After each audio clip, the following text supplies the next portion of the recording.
Coming up on the next episode of Depressed Funny People. I want to introduce you to my guest. Thank you for coming on the show. Oh my God, who are you? So my name is Jessica Jefferson. I'm a licensed marriage and family therapist, and I'm also I'm going to get this right, perinatal mental health certified professional. It's like a new title, so I got to work it in. So that's me. Yes. Jessica is the first and only girl I ever dated in high school for 2 weeks in 9th grade. I told my husband, I'm doing this podcast with this guy from high school. And I was telling him the story. He's like, yeah, you told me about him. I'm like, okay, well, there you go. You're like, yeah, remember I time I dated a gay guy in high school? My first thing I want to discuss really quick is, we talked about what you do. Yes. Now, I think that people like to downplay the importance of mental health when it comes to finding love and or keeping love. Where do you think mental health and romantic success intersect? In your opinion, do they intersect at all? Do you think they go hand in hand? What do you think? Basically, if you're not dealing with your own problems, you're essentially just bringing them into the relationship, right? So I always say that everyone has their baggage, but it's whether or not you're going to have a carry-on size baggage or you have a full trunk load. You know what I mean? You got to pay extra. Sure enough, you try to put that luggage on the overhead bin and it's just not fitting. That's the problem. Man, we need to check this bag. It's really just trying to figure out where do I stand in the midst of a relationship and figuring out how you can prioritize yourself first and foremost when you get into a relationship. Because when you get into a relationship, it's not just about you and your partner. You still have to stand as an individual. And if you can't stand on your own 2 feet, how are you going to stand with another person? If you're not understanding what you need, how are you going to be able to talk to your partner about what you need them to do for you? Fair. Or if you don't know boundaries, how can you set boundaries with your partner? All of those things that you need to learn for yourself are things that you're going to apply in a relationship. And if you don't have those at a foundation, then what do you have? In your experience working with couples and singles who are searching for love, what do you think is one of the biggest misconceptions about romance from a mental health standpoint? There's a lot. So I believe it. I always tell couples and I always tell my single people, if you're not willing to take a risk and if you're not willing to be vulnerable, where are you? You know what I mean? Every relationship takes a risk, because if you're not willing to put yourself fully into it, then how are you fully having a relationship? You know what I mean?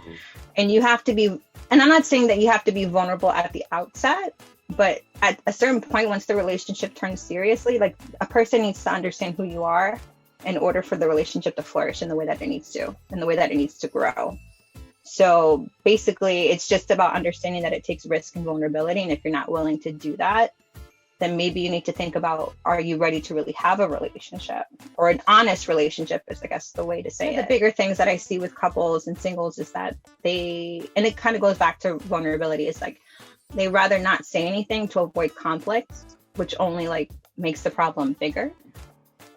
So you need to be able to kind of communicate. And if you're not communicating effectively with your partner, figure out how you can communicate in a better way so that you have the space to talk to them about it, because it's just going to build until it just becomes too much.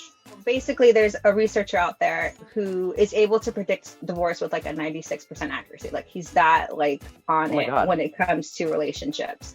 Ooh. So according to his research, 70% of issues with couples are what they call perpetual problems. So problems that are going to continue to come up. They have no solutions. Oh. Right? So if you think about it in that way, it's about how you communicate about the problem that's going to help you guys move forward. And if you're not communicating about it, what's happening? So there's a statistic that it takes a couple 6 years before they go to couples counseling. I'm going to tell you something. If a couple came to me at the beginning, they can be in and out of my office, no problem. If I'm going through 6 years of baggage, it's going to be a minute. You know what I mean? Yeah, because you're going through 6 years of bitch, you've been on my nerves for 6 years. Yeah. But if you just came at the beginning or figured out how to solve the problem, or not solve the problem, but communicate about the problem in the beginning, it'll be done and over with. What do you think is the biggest mistake people make when they're trying to find love? Thinking that love is instantaneous and not being open-minded. Because people want a partner who's open-minded, but if you're not open-minded to the process, what are you doing? A relationship, I think perfection is bullshit. I tell all of my clients that perfection is bullshit. You got to let it go, because no one can ever reach perfection, and just no one can ever reach perfection. So you got to let that shit go. In a relationship, and sometimes in life, and this is going to sound weird, you have to kind of strive for good enough. You know what I mean? Because if things are good enough 8 times out of 10, that's good. It's not always going to be 10 out of 10 all the time. But if it's good enough to get you to where you need to go and serve a purpose for you, that's where it needs to be. It can't be perfection. It can't be a fairy tale story all the time. It can't be like, dozen rosins every 3 days, because that's hard to keep up, because life gets in the way. It's trying to be the perfect date, the perfect. I think that's it. You got to like yourself. If you don't like yourself, how the hell are you going to like somebody else? Isn't that what RuPaul said? Love. She said. How the hell are you going to like someone else? And then how can you be open to someone liking you if you don't even like yourself? Oof. That is, that's real. Mm-hmm. That's real. Because I think a lot of people that don't like themselves, myself included at one point, we try to find someone else to like us because we think that'll make us like ourselves more.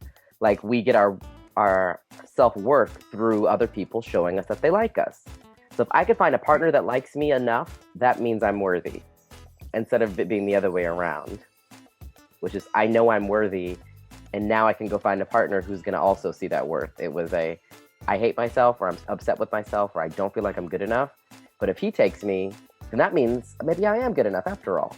And I think that's why some people crash so hard when they don't have relationships. It's that, and I think it's the expectation and the standard that in order to be happy, you have to be in a relationship. Which is not realizing that you're always in a relationship with yourself. Oof. Say that one more time. I said you're always in a relationship with yourself, because it's true. That is very accurate. And I think it's fed to us, like every song, every show, every movie, every commercial shows us like you need to have a relationship. Like this is where you find your worth. This is where you find your completeness, and not with yourself. Which, well, damn, now when you put it that way, like you always are in a relationship with yourself. Yeah, and it like, are you going to treat yourself like shit? You better like that bitch if you're going to be stuck with her. Yeah. You better learn to like her. Bitch ain't going nowhere. Like, get up under the hood and work on yourself. There's nothing wrong with that. Oh, So you know what? Speaking of using that space that is the profile, dating profiles, right? Using it wisely. I have some thoughts just thinking back to when I dated online, and because that's how I met my partner, my boyfriend, whatever you want to call him. That's how I met him on Tinder, actually.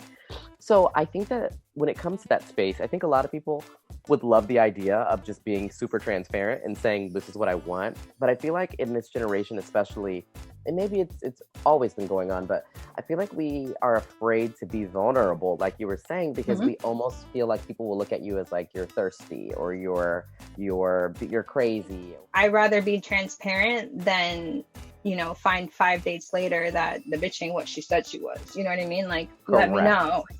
Correct. Let a bitch know up front. Yeah. So maybe just being more intentional, and then, like you said, painting pictures. I think that is actually a really good suggestion, because you can find ways to weave in your hobbies and the fun, light things you want to mention. Yeah. But I think sometimes when we keep it too light and we keep it too cool, we can't really. I mean, that kind of leads us to finding some of these vague connections that we're just like, who the fuck is this person? Like, we have nothing in common, or they're a complete fuckboy or a piece of trash, But it's like if we. But if you want a fuckboy, be transparent about it. I want a fuckboy. You know what I mean? Sign up, please. You're like, sign up. Play games with me, please. Because maybe you're a fuck girl who wants a fuck boy, and you're like, you know what? I just want something casual. Let's just hurt each other's feelings for a few months,